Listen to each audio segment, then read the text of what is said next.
Hello everybody, my name is Irina Hatfield.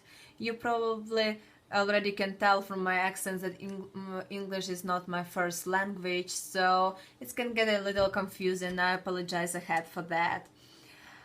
So today I'm going to share my thoughts about the Paris dialogue, and I'm going to answer those two questions that I have been asked.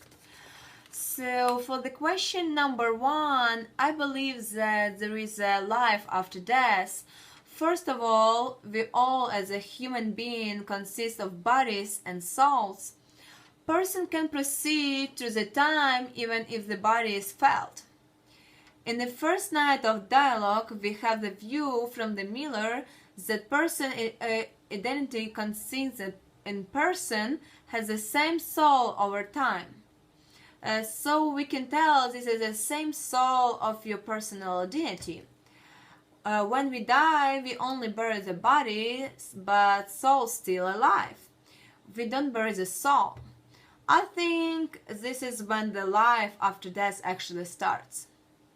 So in the dialogue for the Gretcher, where a philosophy professor, life after death starts after the third night. She died from the injuries sustained in a motorcycle accident. I think God created bodies and souls. He created it in two stages. The body is inside of mom's own for the few months, and then soul joins it.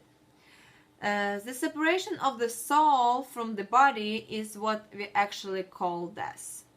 But the separation is temporary. Probably that's why in India people are telling dying is dropping the body. In the end of the dialogue,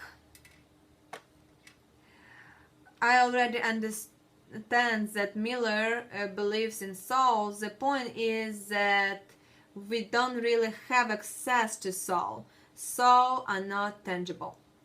All we can see is body. We can see, touch, smell, or taste soul. So for question number two, I think that philosophy and religion can go hand in hand.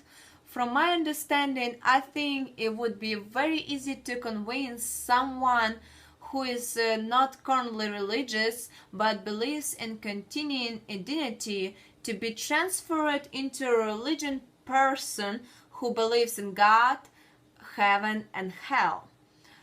Also, I think that someone who believes in all afterlife already would find it hard to buy into the idea of memories due to Christianity. Ideas that one continues to live as their current identity in heaven after being saved.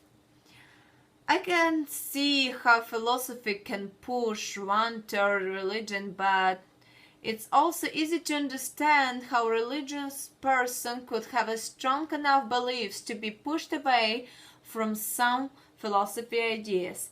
Keeping an open mind by people of religion is not common if they are deep in faith. Further, a philosophical scholar will be deep in ideas that the most religious mind, especially in the Christian faith, will not be willing to comprehend. This subject could be debated forever without finding, but the important thing to remember is that those ideas keep mind thinking, that keep our words turning with diversity.